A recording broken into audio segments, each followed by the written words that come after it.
Hello everyone, welcome to my channel Tanuja bio studies. Macro और micro nutrients के बारे में बात करने के बाद हम थोड़ा सा और डेफिशिएंसी सिम्टम के बारे में जानते हैं और उसके साथ ही टॉक्सिसिटी क्या होता है उसके बारे में भी देखते हैं। डेफिशिएंसी सिम्टम, उससे पहले आपको ये पता है कि प्लांट को बहुत सारे एसेंशियल एलिमेंट्स चाहिए अपनी ग्रोथ एंड डेवलपमेंट के लिए, रिप्रोडक्शन के लिए, राइट। अगर वो उसमें से कोई भी एलिमेंट है और उसकी जो कॉन्सेंट्रेशन है, now if it will become below the critical concentration, ठीक है, क्या एक क्रिटिकल कॉन्सेंट्रेशन से बिलो उसकी कॉन्सेंट्रेशन चली जाती है एलिमेंट्स की, तो वो क्या होता है, प्लांट में ग्रोथ को रिटार्ड कर देता है, प्लांट की ग्रोथ, उसका डेवलपमेंट रिटार्ड हो जाता है, ठीक है। अब नेक्स्ट क्वेश्चन आता है कि what do you mean by this critical concentration.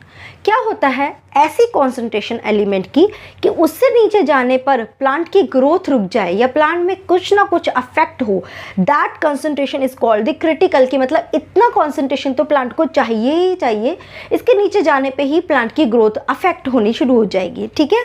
This is called the critical concentration. जितने भी एलिमेंट्स होते हैं वो कोई ना कोई स्ट्रक्चरल या फंक्शनल रोल प्ले करता है प्लांट के अंदर। मैंने आपको बताया है सारे जो भी एलिमेंट्स उनके अलग अलग कैटेगरीज होती है, कोई स्ट्रक्चरल रोल परफॉर्म करता है, कोई फंक्शनल रोल परफॉर्म करता है, कोई एंजाइम के एक्टिवेटर का रोल परफॉर्म करता है, ओके। तो अब अगर इसमें से किसी भी एलिमेंट की डेफिशिएंसी हो जाती है, यानी कि वो अपनी क्रिटिकल कॉन्सेंट्रेशन से बिलो हो जाता है, इसी को ही बोला डेफिशिएंट, ठीक है, डेफिशिएंट। तो अगर डेफिशिएंसी होती है तो प्लांट में वो हमें कैसे दिखाई देती है कि प्लांट की मॉर्फोलॉजी में कुछ चेंजेस होने शुरू हो जाते हैं। क्या उसकी मॉर्फोलॉजिकली कुछ चेंजेस शुरू हो जाते हैं प्लांट, ओके। और उसके थ्रू ही हम बोल सकते हैं कि प्लांट में किसी ना किसी एलिमेंट की डेफिशिएंसी है। This is called the deficiency and the symptoms in the form of morphology of plant is known as deficiency symptoms, ठीक है। प्लांट किसी ना किसी वे में वो डेफिशिएंसी शो करेगी, that is called the deficiency symptoms.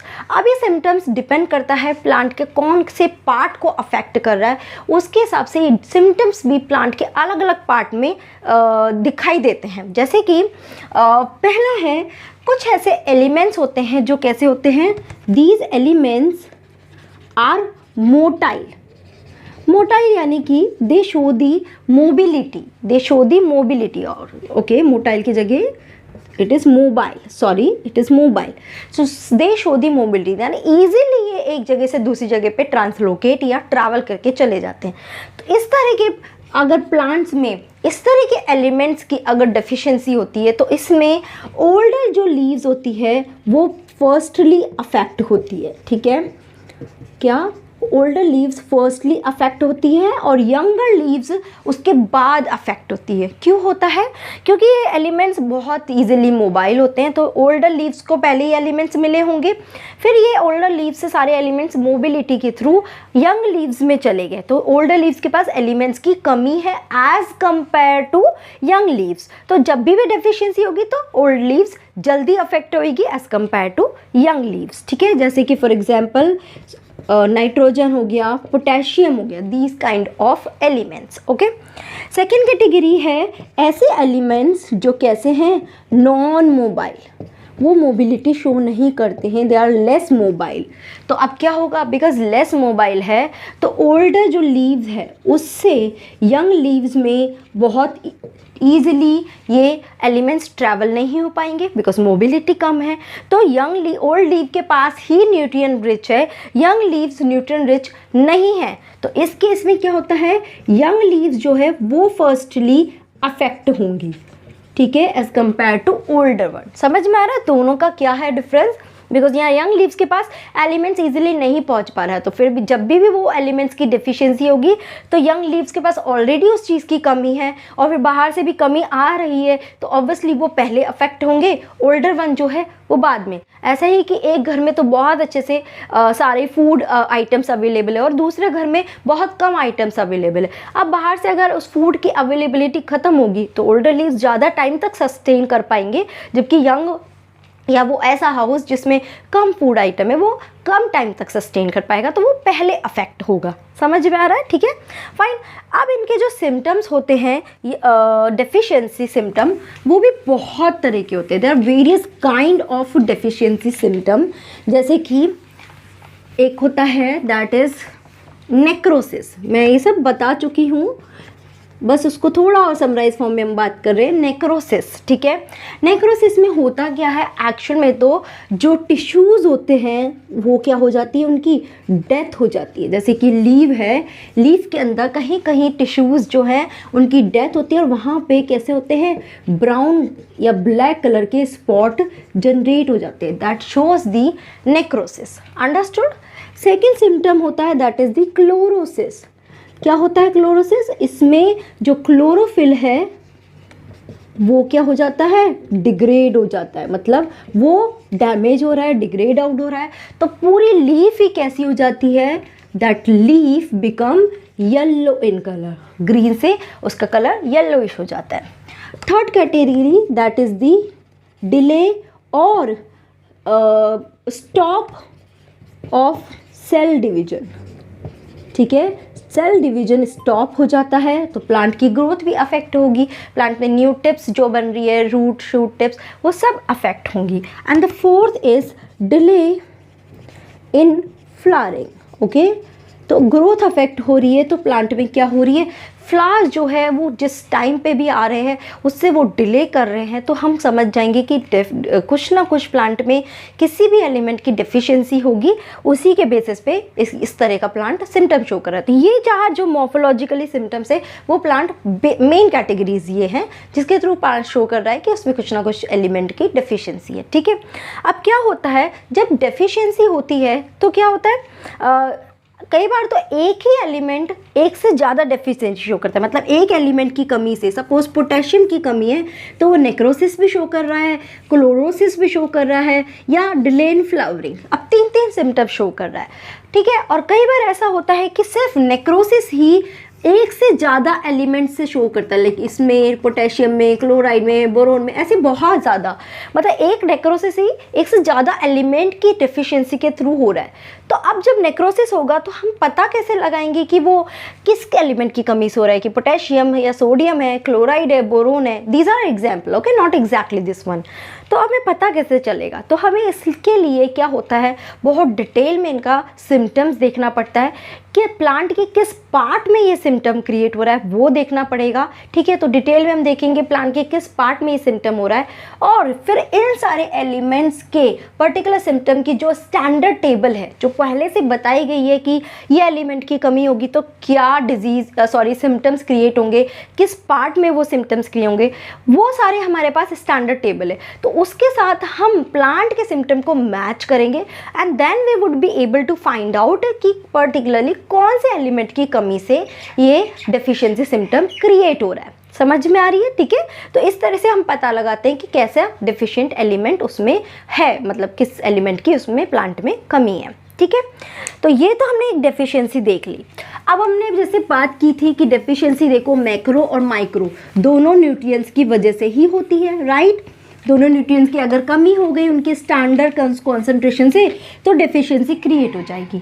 But क्या आपने ये देखा है कि किसी एलिमेंट का अगर कॉन्सेंट्रेशन उसके नॉर्मल या क्रिटिकल कॉन्सेंट्रेशन से ज़्यादा बढ़ा के उसको दे दिया तो कोई प्रॉब्लम होता है प्लांट को? Yes, it does takes place. That term is called as the toxicity. ठीक है, क्या होता है जो माइक्रो न्यूट्रिएंट्स होते हैं, ये माइक्रो न्यूट्रिएंट्स में ही होता है, मैक्रो में इस तरह का कंडीशन नहीं क्रिएट होता।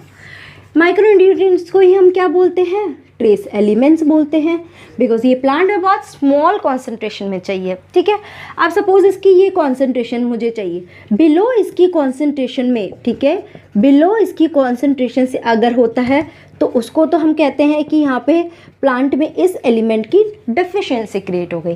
बट अगर अब इससे अबोव कॉन्सेंट्रेशन में प्लांट को वो एलिमेंट दे दिया गया तो उस एलिमेंट उसमें और प्रॉब्लम क्रिएट करने लगता है and that is called the toxicity. मतलब कि अगर किसी प्लांट में कोई एलिमेंट ज़्यादा दिया, ठीक है, और उसकी वजह से उस प्लांट के पूरे टिश्यूज़ का जो ड्राई वेट है, क्या है, जो ड्राई उसका वेट है वो उसका अराउंड 10% कम हो गया। समझ आ रहा है? आई एम रिपीटिंग अगेन कि अगर किसी एलिमेंट की टिश्यूज़ में प्लांट में मतलब ज़्यादा दे दिया, माइक्रो एलिमेंट उसकी कॉन्सेंट्रेशन से ज़्यादा दे दिया, तो उस टिश्यू में अगर उसका टिश्यू का ड्राई वेट 10% कम हो जाता है, ओवरऑल उसका ड्राई वेट 10% कम हो जाता है, दैट मीन्स कि प्लांट में टॉक्सिसिटी क्रिएट हो रही है, उस एलिमेंट के लिए टॉक्सिसिटी क्रिएट हो रही है। ठीक है, बट कई बार क्या होता है, ये टॉक्सिसिटी को आइडेंटिफाई करना बहुत मुश्किल होता है। क्यों होता है? बिकॉज क्या होता है, समटाइम्स ये एलिमेंट्स जब ज़रूरत से ज़्यादा प्लांट को दे दिए जाते हैं तो टॉक्सिसिटी की वजह से ये दूसरे एलिमेंट्स के अपटेक को भी इंटरप्ट करते हैं, उसको भी इनहिबिट कर देते हैं। मतलब खुद का लेवल तो बढ़ गया तो क्या करेंगे, दूसरे एलिमेंट्स का अपटेक उनको ऑब्टेन नहीं करने देंगे प्लांट को। ठीक है, तो उसकी वजह से क्या होगा, इसकी टॉक्सिसिटी तो बढ़ रही है पर दूसरे एलिमेंट्स की कमी हो रही है। ठीक है, क्योंकि दूसरे एलिमेंट्स को अपटेक नहीं करने देगा, इसको पिक नहीं करने देगा, तो यहाँ पे डेफिशिएंसी क्रिएट होगी।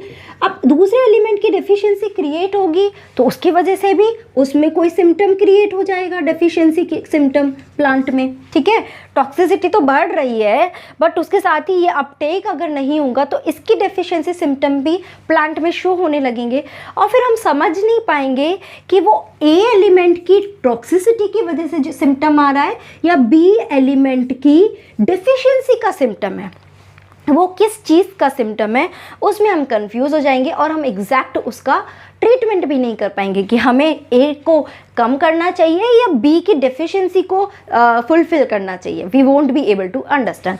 Let's take one example, that is यहाँ पे क्या है कि मैग्नीज जो होता है, अगर मैग्नीज को की टॉक्सिसिटी हो जाए, मतलब वो ज़रूरत से ज़्यादा दे दिया जाए, तो वो क्या करता है, आयरन, ठीक है, that is Fe and magnesium, ठीक है, मैग्नीशियम इन दोनों के अपटेक को इनहिबिट कर देता है, इन दोनों के अपटेक को नहीं होने देगा।